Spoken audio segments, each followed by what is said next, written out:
Hey, everybody, welcome. We're so glad you're here. We are going to be talking about hormones tonight, and I've got a group here with me live, and then I've got several people participating online. So I'm glad each and every one of you are here. And for those of you who are watching online on the recording, I'm glad you stopped by. I'm glad you came by to listen. So we've got a lot of fun stuff to share with you tonight. To me, hormones are one of those topics that isn't talked about enough. I think it's something that it's so critical and it gets a bad rep. People say the word hormones and they just go, ooh, hormones. Ooh, my skin crawls. I don't want to think about that. That makes me hot. That makes me cranky. That makes me all the other seven dwarfs names. Okay. It's just one of those kind of things, right? But hormones are something God put in your body, and they are a chemical messenger for your body. It's how your body talks. So your body talks in several ways chemically, but it also talks in the way as well as is your nervous system, so electrically too. Okay, so we're going to be talking about the chemicals in your body and how they communicate and how they work tonight. Tracy Agnew is joining us too. She's one of my friends. She's an amazing educator, and she'll be here. She might actually have to pop off. She is actually in a supportive role for a friend who is actually giving birth right now. She's in the process of that. And so there's a lot of hormones happening right now. Okay. So if she's not here to talk, that's why. She's being a great friend and supporting somebody right now. So let me look at my notes to keep on track. So hormones, chemical messengers of the body. Each hormone sends specific instructions to every organ. It helps determine your mood, your energy levels, your weight, your temperature, your digestion, and many other aspects of your health. A lot of times we don't really appreciate them though until they're not working well. So the major endocrine glands that we have are those hormones that are in your brain. You've got your hypothalamus, your pineal, your pituitary gland. Those start that get everything going. They send this going. Then you've got your parathyroid and your thyroid located right around your neck. Okay. You've got your pancreas. You've also got your reproductive glands, so your ovaries or your testes. And then also your gastrointestinal tract. Something that people don't often realize is that your liver actually plays a role in hormones too. Your liver breaks down hormones and helps convert them into different types, or helps your body actually to filter out excess hormones as well. So with hormones, it really is all about balance. Okay. It's kind of like Goldilocks. They can't be too high, they can't be too low. They've got to be just right. Go ahead, Tracy. Well, you know me, I always have that last minute, oh, we need to talk about this. When we talk hormones, we forget that the hormones are a part of an entire system called the endocrine system, which is what you were talking about. So I want to make sure we use that word because so many of our health issues can be rooted back to our endocrine system. So the word endocrine comes from the Greek word, I'm a little geeky here, go with me, okay? Endo and crinus, which means to secrete, okay? The endocrine system is a collection of many glands that produce and secrete hormones. The hormones that are made by the endocrine glands and organs regulate metabolism, growth, and development, tissue and organ functions, sexual function, reproduction, sleep, mood, and various other processes in our body. When secreted, the hormones circulate through the entire blood system, but are targeted toward a certain tissue and organ. Hormones affect nearly every organ and cells in our body. Most of us forget that they also work at the cellular level, okay? It's made up of all the things she was talking about, the hormones, all that, but other organs of the body also play a secondary role. For example, the kidneys as well secrete hormones that control the development of your red blood cells. So if you have issues creating red blood cells as well, you have an endocrine issue as well. So also goes back to regulating the pressure in the kidney. So these are all very important functions. And I have to add one more thing. Every single one of your hormones, every single one of them need healthy fat or cholesterol to work properly. Okay, go ahead. That's great. No, I'm glad you added that in. That's exactly right. Because even just like we said at the beginning of class, hormones get a bad rep. You hear that word, but so does cholesterol. You hear cholesterol and you think, Exactly. oh, it's not good. But actually, guys, you need cholesterol. You can't, if you don't have cholesterol, you can't make hormones. Okay. So keep that in mind, and keep that in mind when you're considering your food choices, okay, and your diets and things of that sort. So let's talk about factors that affect hormones. Let's talk about things that greatly affect our hormones, and these particular factors affect them in a positive way or negative. It just kind of depends on how you are taking care of these areas. So you've got stress levels. Most of us can relate to that. Okay, stress levels are good hormones, either positively or negatively. Your sleep patterns, how much sleep are you getting? Are you waking at night? Things like that. That's part of affecting your hormones. Your diet, that makes sense. What are we eating? What are we putting in our bodies? Exercise habits, how are we moving? Are we choosing to move? Makes a difference, okay? Remember how Tracy talked about hormones being in the blood system, being secreted in the blood system? That's how they get everywhere. If you're not moving, guess what happens to your blood? Slows down, doesn't like to go places. Okay, so movement helps your hormones get where they need to go. Less toxins in the environment. So if you have a household that's full of different kind of toxic ingredients, just your conventional cleaners, guys, a lot of those have what are known as endocrine disruptors. Okay, that means they mess with your hormones. So knowing that means that depending on what we're choosing to clean our homes with, what we're choosing to put on our bodies, okay, yes, that makes a difference. What we're choosing to wash our clothes in, okay, you've got to wear those clothes, that makes a difference too. Okay, so all those different things can impact our hormones.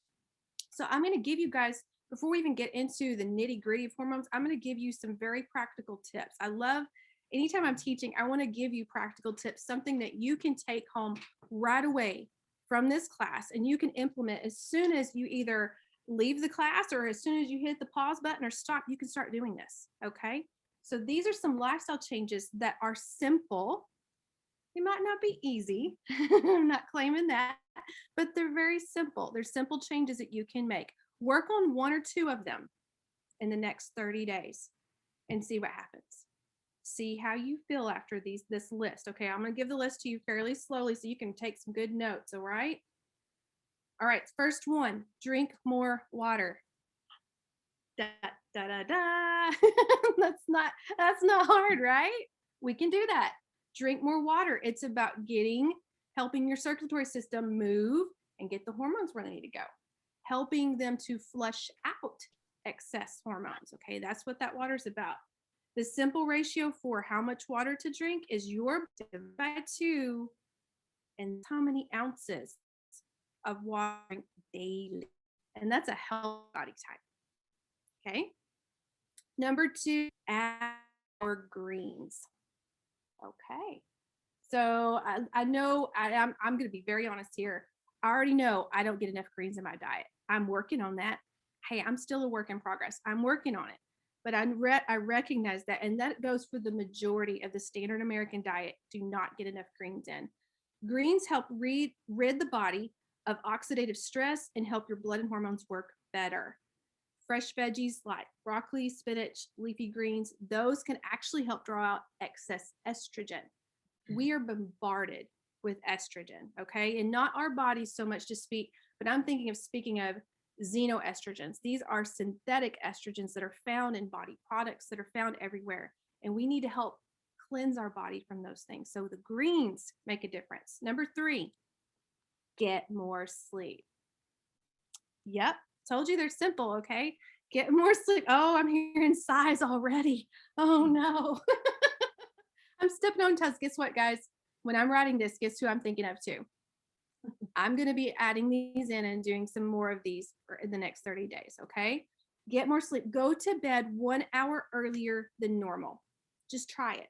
That's a simple way of changing that, okay? Less than 7 hours of sleep causes uncoordinated hormones. They can't talk to each other correctly.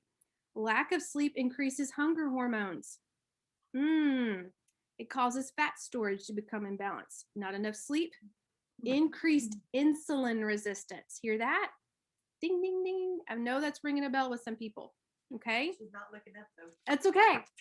That's okay. They heard it. No, she's not. Well, that's all right. Oh, the Black- daggers, though. They're Oh. coming. Some people are making pointed remarks over here in the house. All right. Number 4, go on a walk. There's the movement. Walking's free, guys. Walking is free. You can, and if you're like, oh, it's not a nice day, guess what? You can march in place around your home. I mean it. Just do some movement, okay? Walking. I have to increases- say something about the Yes, walking. go for Okay. it. I do not like the cold at all. So I actually found YouTube videos to walk along the many beaches all around the world, and I have it on my TV, and I'm just walking in place as I'm watching that. You can find creative ways to make it a little more fun to walk. Love it. Thank you for sharing that. That's exactly right. Think about it. Walking or exercise increases oxygen to the brain and the blood. That means the hormones are coming where they are made and getting passed around the body. That's how it's helping your hormones, okay? Aim for 15 minutes. Aim for 15 minutes of walking, whatever pace is good for you. Try it for 5 times a week. If you can get to 30 minutes, fantastic, okay? Number 5, create space in your calendar. Most of the time we book ourselves up so much. Our calendars are jam-packed. We don't give ourselves any downtime or time to rest. That makes a difference. When you're resting is when your body is repairing, when your body is working on getting those hormones where they need to be as well. Number 6, this goes right with the last one. Take a nap. Hey, most of us can get down with that, right? Take a nap. Even if it's 10 minutes, like a 10-minute power nap or 30-minute nap, that's worth of sleep. It helps with your hormone production right then and there. Even that little quick nap. It's a quick refueling, okay? The work will still get done, all right? Even if you take a break, even if you take a nap. Number 7, limit noise, okay? And by noise, I'm thinking of all the different distractions we have. I'm thinking my cell phone. I'm thinking of my television. I'm thinking of my computer screen. I'm thinking of things that I also might be bringing into my bedroom when it comes to electronics. Guys, that's noise. That's creating electromagnetic fields. It's creating EMF, okay? All those different things impact your hormones. So be very considerate of what are you bringing into your room when you're resting, okay? It would be much better for you to leave the cell phone out of the bedroom entirely. There's other ways to set alarms, okay?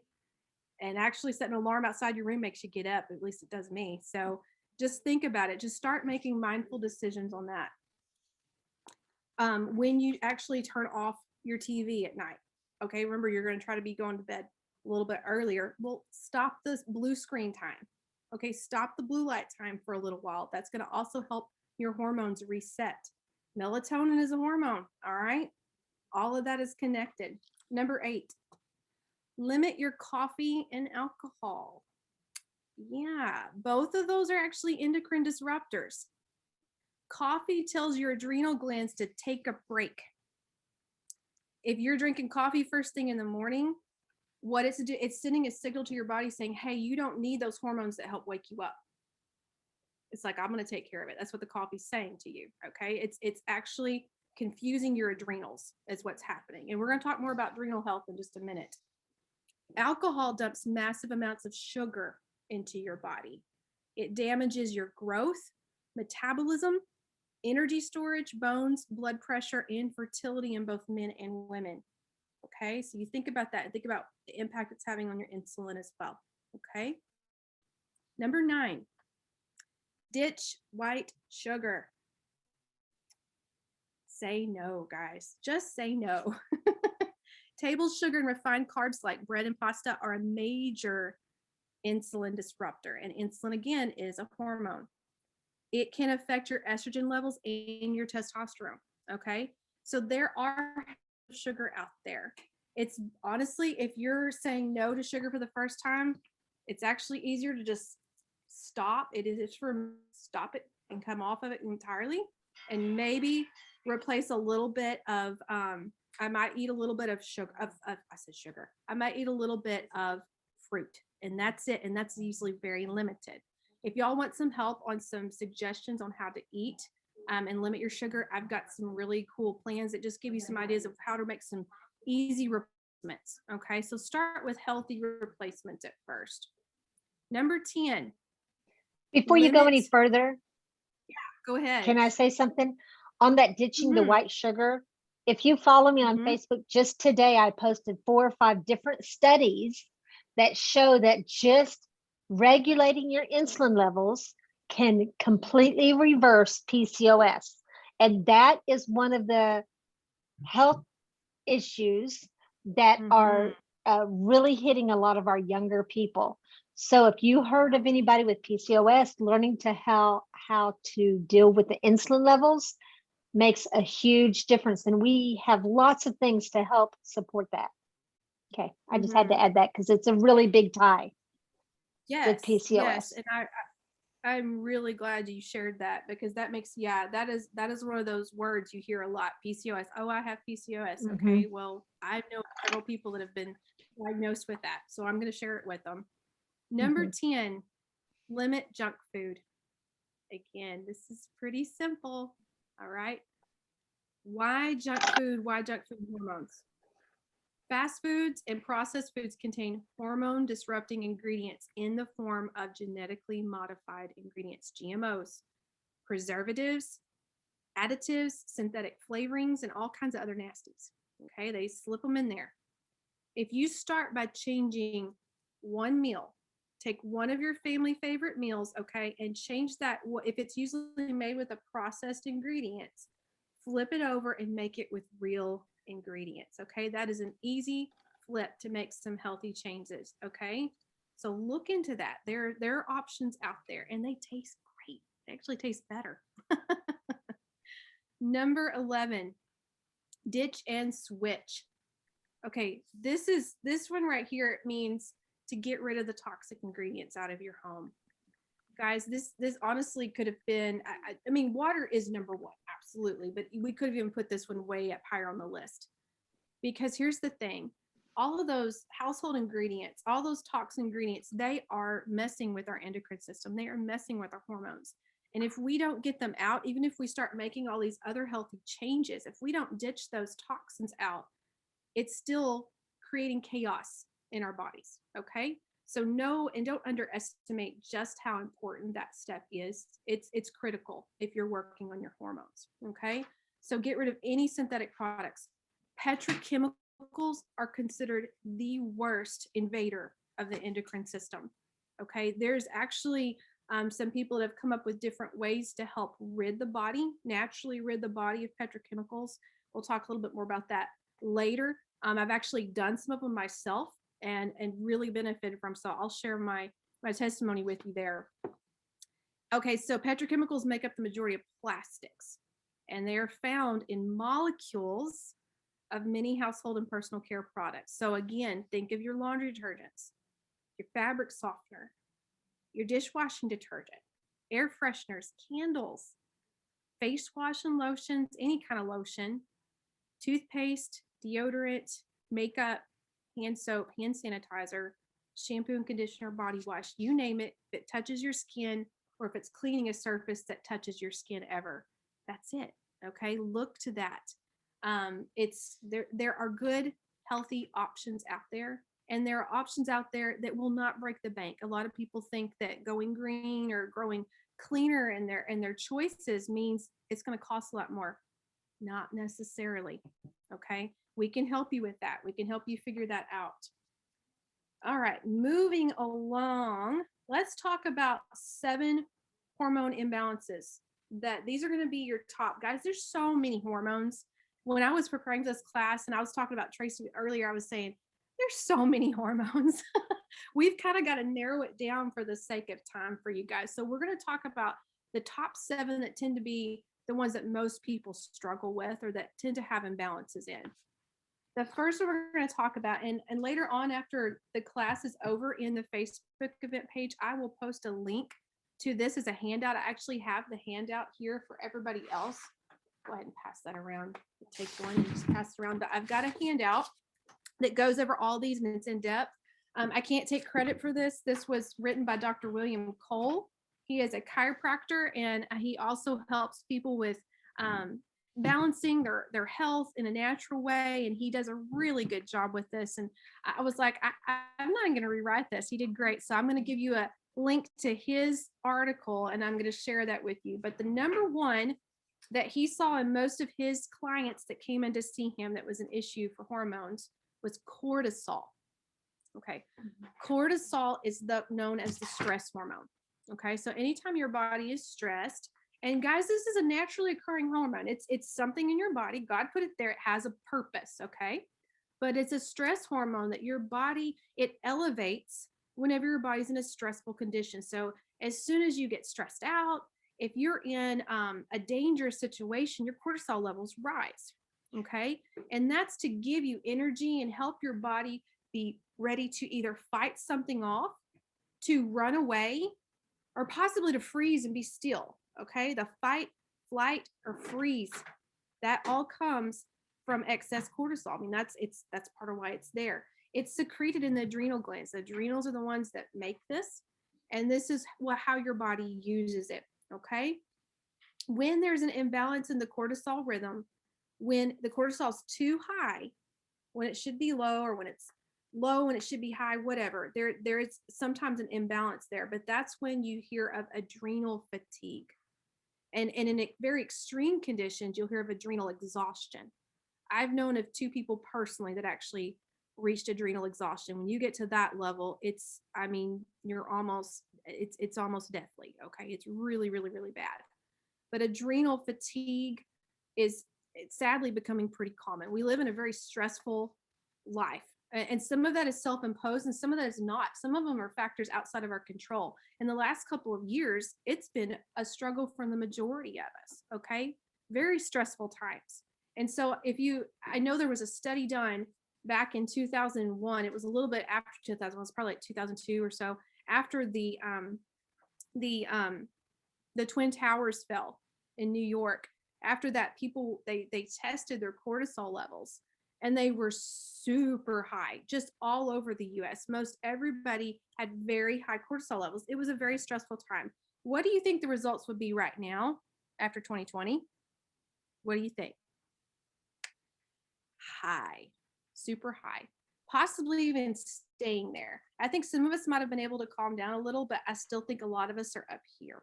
Okay. And it's affecting a lot of areas.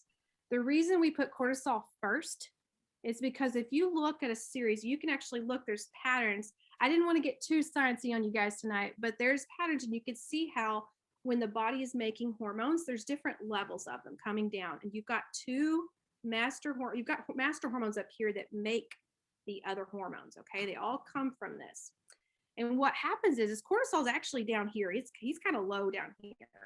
But what happens is if cortisol is too high, it causes what's called a cortisol steal or a cortisol block. And what it does is it stops all the other hormones from being in a balance. It stops them from being manufactured. The body says, hey, we're in a stressful state. We have to make cortisol and only cortisol. Okay. So see what's happening. If there's only cortisol being made, what's happening to the rest of your hormones? They're either not in balance, not being made properly. Just there's so many things that can happen. So cortisol is so important to get in check.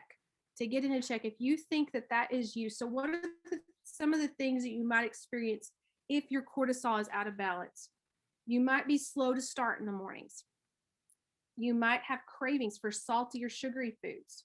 You might have a low sex drive. You might be fatigued in the afternoon, but you get a second wind in the evening and you're like, now I can do it. Now I can go. Maybe you can't stay asleep. Dizziness, afternoon headaches, blood sugar issues, chronic inflammation. Your nails are weak. You're often moody. You have trouble losing weight. Now, if you started checking a lot of those off, that might be something for you to look into and to check that out. Dr. What's his name again? Sorry. What's his name? Oh, it's on this side. Dr. William Cole, he talks about the labs that he usually recommends. He talks about a salivary test. It's adrenal stress index test. You can actually get these on Amazon. It's pretty easy to do, but it's tested over a 24 period time. This is something I'm going to encourage you guys. And I should have said this at the beginning. Tracy and I are not professional medical people. Okay. We're not here to diagnose you. We're not here to treat you or cure you from anything. We're good researchers. We've done this. We've also experienced good things in our own health. And that's why we're sharing this with you. And we encourage you to research any of this and to talk to your medical practitioner. Okay. Go check that out. See if this is something you need to get tested on. Tracy, But I want to say one thing. Yes. Remember that you are your own best health detective. Mm-hmm. Yes, work with your providers if you need that. There is nothing wrong with seeking out care and getting blood work done, but always know that you ultimately are your own best health detective. Okay. And I'll leave it at that. Okay. Yes, I totally agree with that. Absolutely.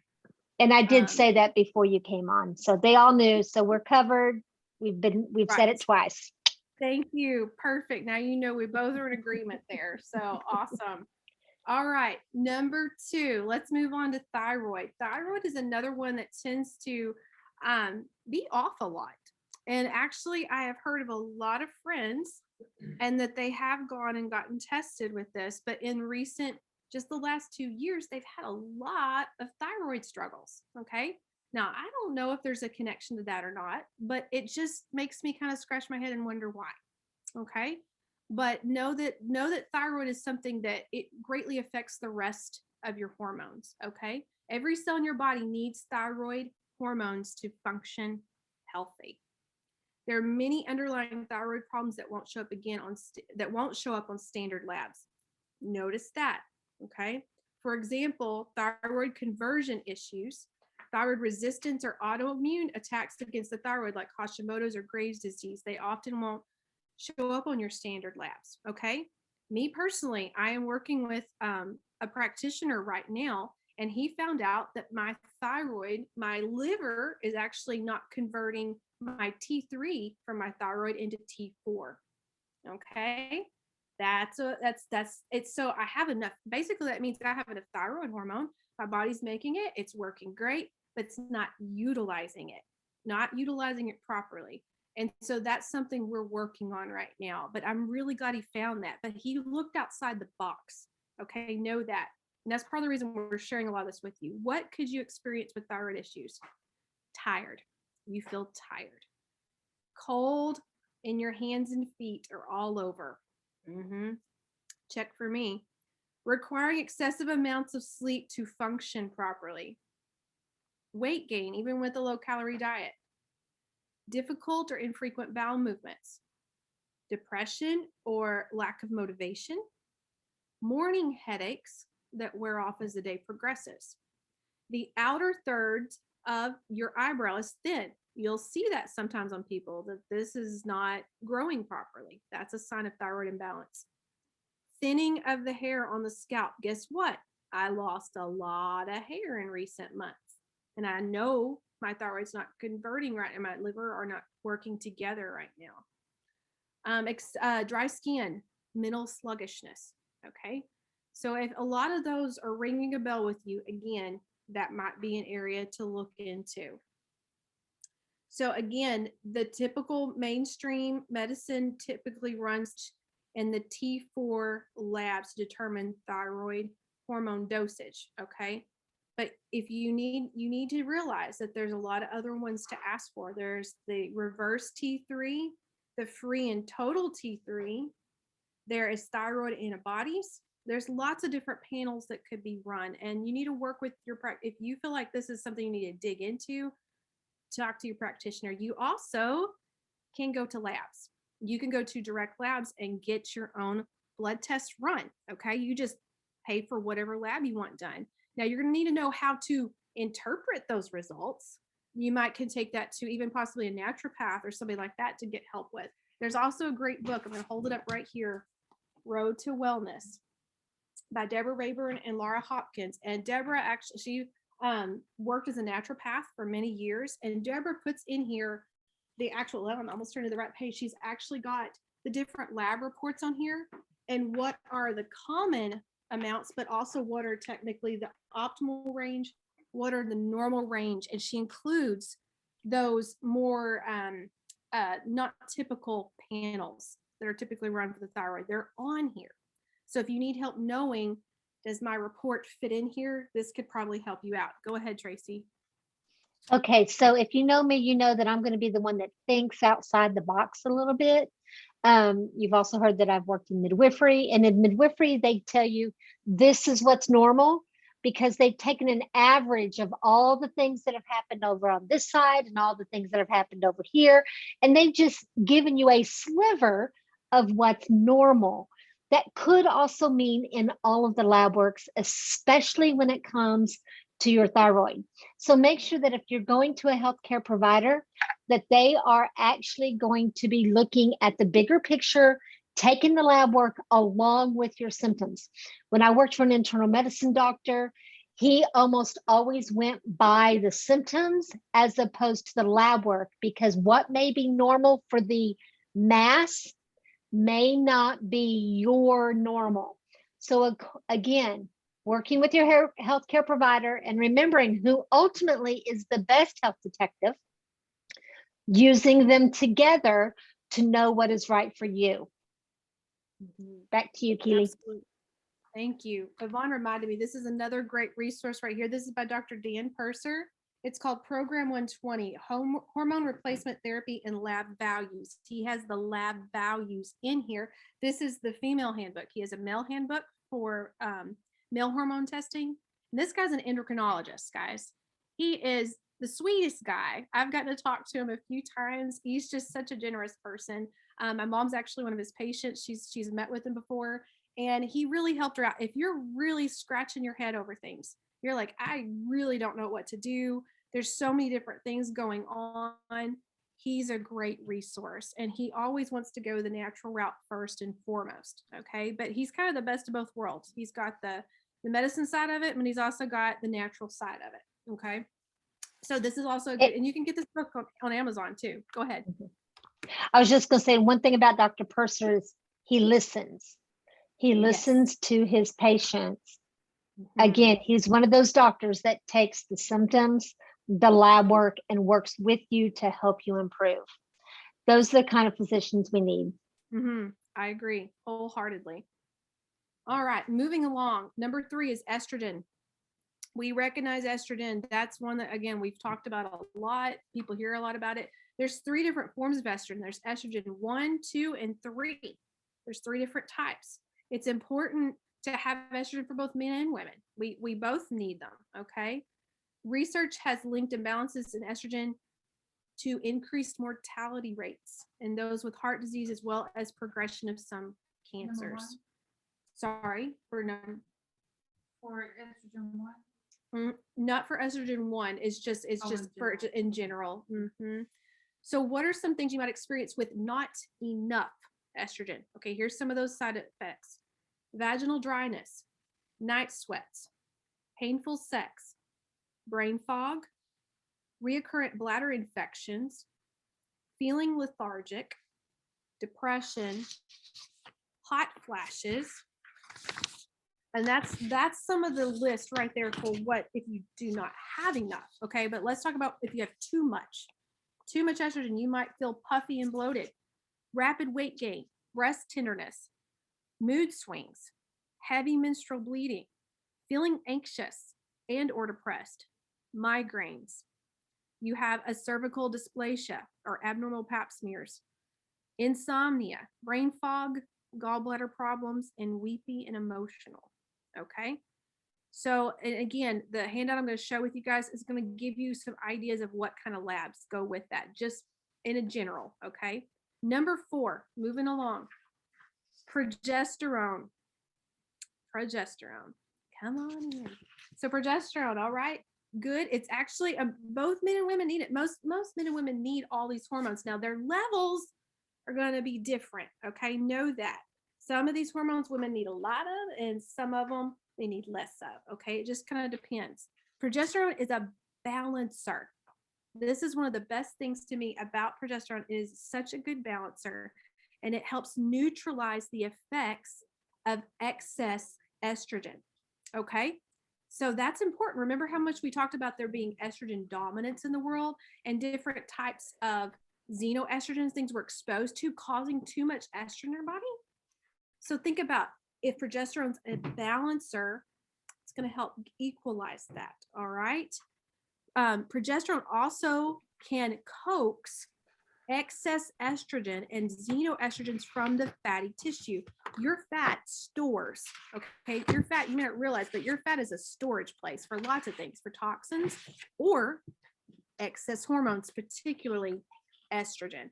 There's another good book for you guys to check out. That's where I found out about how progesterone actually pulls it out. It's called Taming the Dragon Within: How to Balance Women Hormones with Essential Oils. This is by Dr. Leanne Dearduff.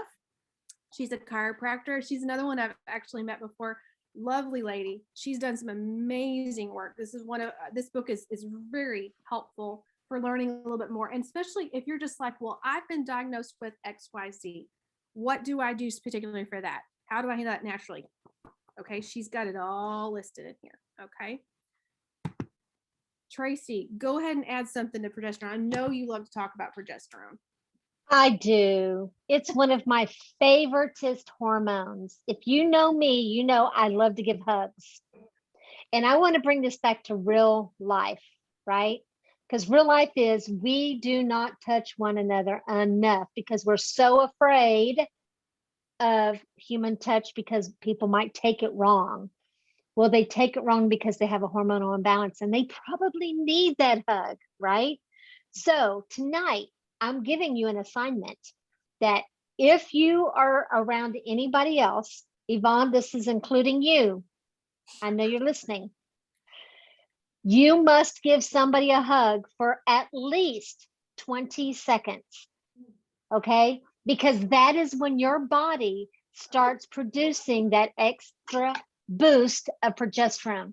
If you don't have anybody in your home, pet your dog and love on your dog for 20 minutes. I love you, Yvonne. Oh, I saw that. Thank you, Abby, for hugging her. But seriously, even hugging yourself and giving that tight hug, okay? I want to bring this real because real life is all of this is simple if we just do basic things. And progesterone is the hormone of love. If our world is so out of balance that we can't show love to one another, right? All of us are lacking this in every aspect of our life. Give somebody a hug every day, preferably 4 or 5 times a day of at least 20 seconds. That's going to naturally increase your progesterone. Okay. If you are feeling low, go talk to somebody. That's going to help boost. If your progesterone is off, it said, you notice one of the things was anxiety. Our world is ridden with anxious people. That's one of the number one diagnoses that is shooting up is anxiety disorders, mental illness. A lot of that is tied to hormone imbalance. Okay. I could talk forever on progesterone, but it is that balancer. If you have high or low in anything, the more you increase your progesterone, if it's too high, it's going to go back down here. It's like the mother, right? A mom takes care of things and makes them, if it's too low, it's going to come up and say, get back up there, right? So you need progesterone. You do. That's why I love Progestins Plus. That's all I'm going to say. Absolutely. Because we're getting great. close to the end. I know we are. We certainly are. So think about progesterone if you're experiencing PMS, insomnia, painful breast, stubborn weight gain, cyclical headaches, anxiety, and infertility. That's another one. Tracy mentioned anxiety, but infertility is going so high right now. So that's something, that's another reason you need to be paying attention to progesterone. And guys, not even if you're wanting to expand your family, it doesn't matter. Progesterone's an amazing balancer. Did you have something else you want to add real quick? You got About it. the infertility. We have Yes. infertility for a number of reasons, diet and everything, but all of that plays into the fact that they don't have enough progesterone. I know many, many babies that are still here because they've been able to get things in their lives to support the natural progesterone. So all of us know young people, all of our young people, even before they want to try to start to conceive, need to be working on balancing their hormones, because having a loss is one of the hardest, one of the hardest things for a mother or woman to go through. And I want to prevent that, and making sure that their progesterone specifically is regulated is huge for me. Thank you for reminding me of that. Yes. Yes, absolutely. And the guy we mentioned just a minute ago, Dr. Dan Purser, you can see his picture right here. This guy created a great supplement called Progestence Plus Serum, and he worked hand in hand with Young Living and a few other scientists, but this was his baby, so to speak. Okay. And he shares about progesterone all the time. Again, remember, this is the endocrinologist. He knows how important it is. Okay. And so know that that is out there. Number 5, testosterone. Again, both men and women need it. It's there. Guys need more of it than women typically, okay? Low testosterone women has been linked to studies in low sex drive, heart disease, and breast cancer. All right. One study found that men with low testosterone had a greater rate of death. Okay. So increase the testosterone for longevity for the men. Okay. What happens if women have too much testosterone? Okay. Here's your list for that: acne, PCOS, excessive hair on the face and arms, hypoglycemia or unstable blood sugar, thinning hair, infertility, ovarian cyst, and mid-cycle pain and cramping. Okay, so that's if you have too much. What if you don't have enough, ladies? Not enough testosterone, weight gain, fatigue, and low sex drive. Okay. What men, a lot of times, it's okay. This is what's going to happen if, let me see, if they have low testosterone and high estrogen in men. Okay, this is what would happen for them: erectile dysfunction, low sex drive, weight gain, irritability, and breast enlargement. Okay, so the next one that I'm going to mention to you guys, let me go on. We're gonna have to keep going. I've got a couple more things I want to get onto. So let's move on. Yes. Do you have something else you want to add? Or you want to just keep going? Is that what you're saying? Keep going. Yep. All right. Supplements and oils. Let's talk about that. So again, we're all about the natural way. Can we find a natural way to balance our hormones? Can we do that? Okay. So vitamins are what your body needs to make hormones. And vitamins are not something found in your body. Okay. You're going to have to get that from either a food source or for a supplementation. Okay. And sadly, our food sources, I mean, even some of the best are pretty deprived of vitamins. So this is why supplementation is so important. Okay. For our bodies to recognize a supplement, though, it needs to be from a whole food source. There are lots of supplements out there, guys, and some of the most cheaper supplements that you find, they're actually made in a lab. They're synthetic. Okay. And so your body doesn't know what to do with that. It doesn't exactly know how to handle that or break it down or recognize it as food. So it's important to know your source, to know what you're putting in your body. Okay. And know also, where did it come from? Where was it grown? Can you even ask those questions? Yes, you can. There's a lot of companies out there that will tell you how it's produced. So no, I'm going to take that back. There's not a lot of companies that will tell you how it's produced. There's not a lot of companies that'll tell you where it's grown. There's a few. And the one that I'm going to talk about a little bit more about is Young Living Essential Oils. This is one that I've researched a lot, and I've been taking it for many years. I feel very comfortable recommending it to you, but you can find out the source. You can actually go to the source for these different supplements and oils. You can go to the fields and see the plants where they came from. Isn't that cool? And that to me is transparency. And I love that about this particular company. Now, keep in mind, not all herbs and oils are grown and processed carefully to maintain that plant's vitality, okay? To keep all those good things that God put in there working in that way. So that's important to know. It's crucial to know your farm, to know your I got back on my notes. Hang on, let me find where I am. All right, to give you an idea. So here's the thing, you can actually combine your herbs and oils together. Okay, so you can make a really powerful supplement that way. There was a study done on multigreens from Young Living that showed when the herbs were combined with oils, they were absorbed and utilized much, much better, actually quicker. It happened a lot faster if you pair them together. The body said, hey, I like that. I can use that. Okay. That was just done on a multigreen supplement. We actually have a lot of supplements that contain oils in them too. So just reasoning that out, probably the rest of them are going to work the same way. All right. Some groupings that I kind of gather a lot of, again, at the beginning, I'm a searcher. Okay. A lot of this is just me gathering it from different sources. I'm going to show you some of the other sources that I got this from. One of them is called the Desk Reference. And this is an older copy, actually. It's by Jen O'Sullivan. She's actually got 2 more versions out. But when you're wanting to learn about supplements and what's in them, even come up with different protocols, she's got all different types of protocols in here, including hormone health protocols. And so I'm just sharing that with you of what she's got.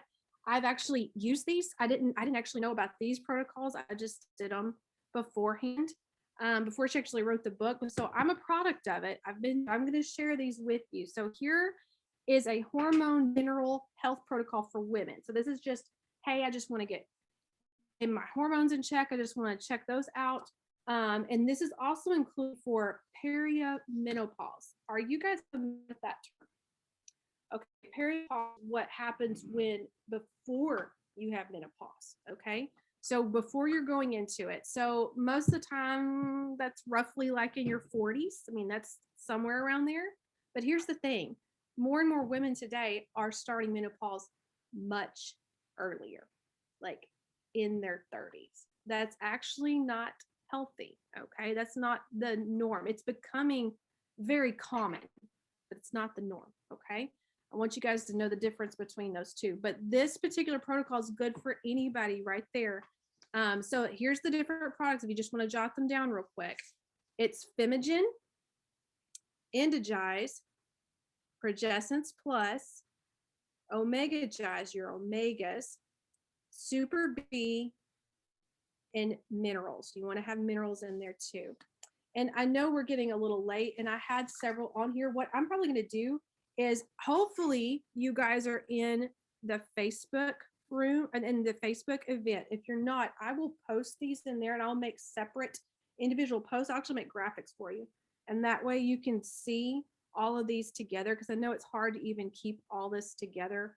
As I'm sorry, I actually meant to do it for you on and make a visual for you, but it just didn't happen. So this is what I've got, but here's what I'm going to do just to honor the time. I'm going to go ahead and ask for questions. So if you've got something in particular, so the ones I came up with, I have one for men, for women, for perimenopause. I have adrenal support. So that's going to be your stress one. Got that one. I've got thyroid support. I've got hormone health for fertility. I have one for that. And I also have menopause support and then post-menopause. So that's different too.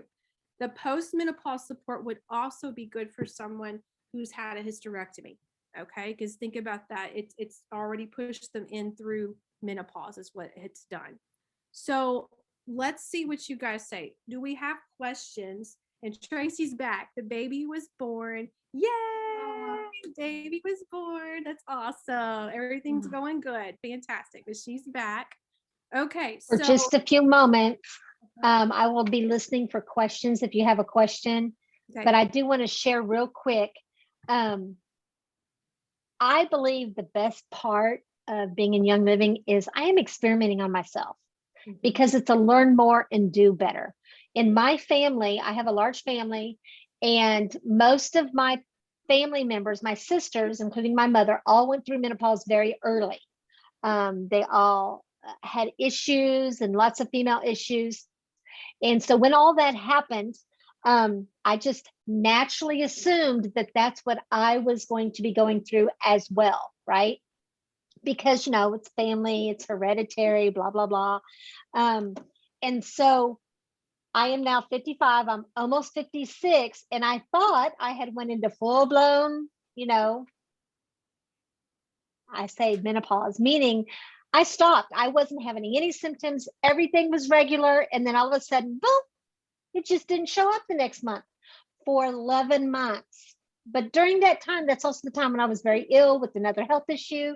And then lo and behold, guess what decided to come back? When my body started becoming healthier. So still no symptoms of menopause, no hot flashes, none of all of that mess.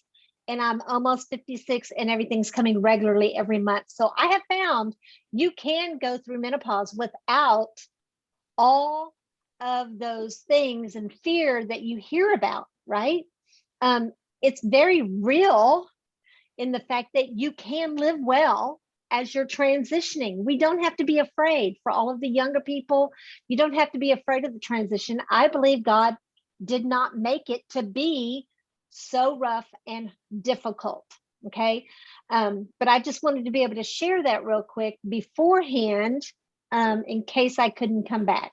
Okay. But I will be listening in case you have any questions or anything like that.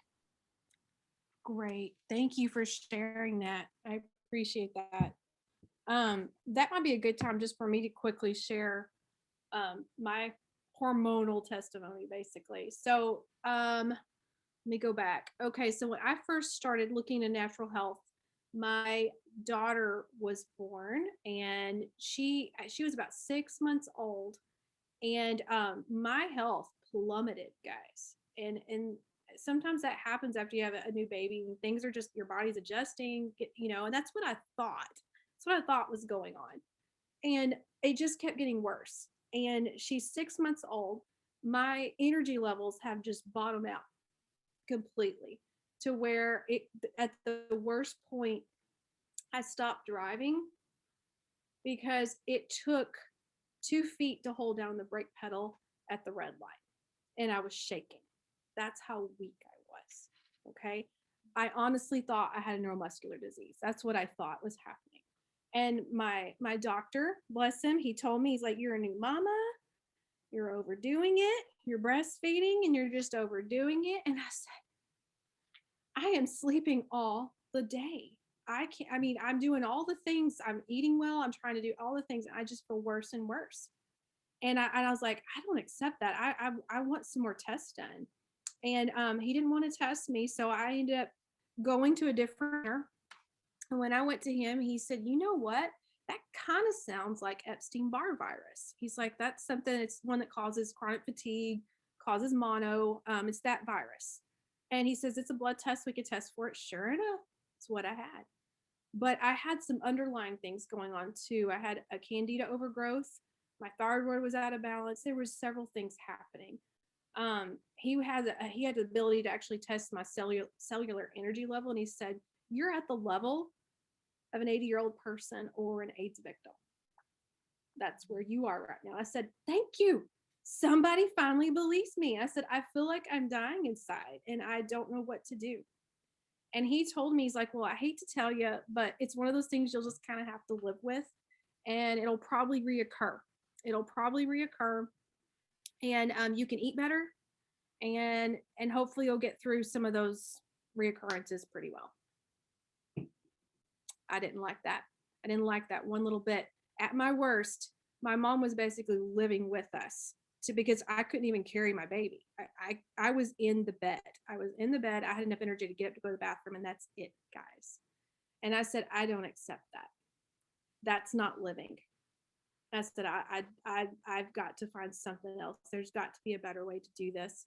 And so that's really what got me down this path to wellness. And so I did those things. I made a lot of lifestyle changes. I did start eating better. I ditched the toxins. I ditched all those chemicals that were messing up my hormones. I ditched them out.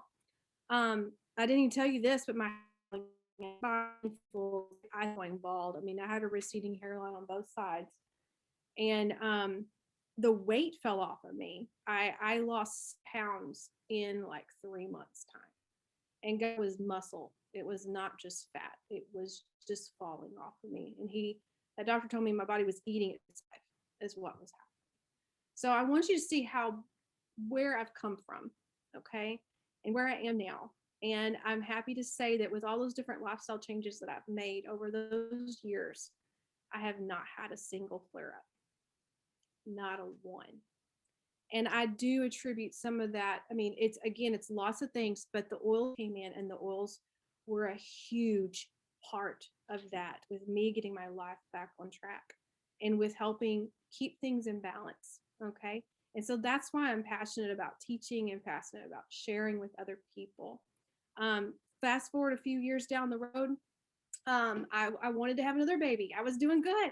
I had energy. I was doing good. I couldn't have another baby. Things just weren't working right.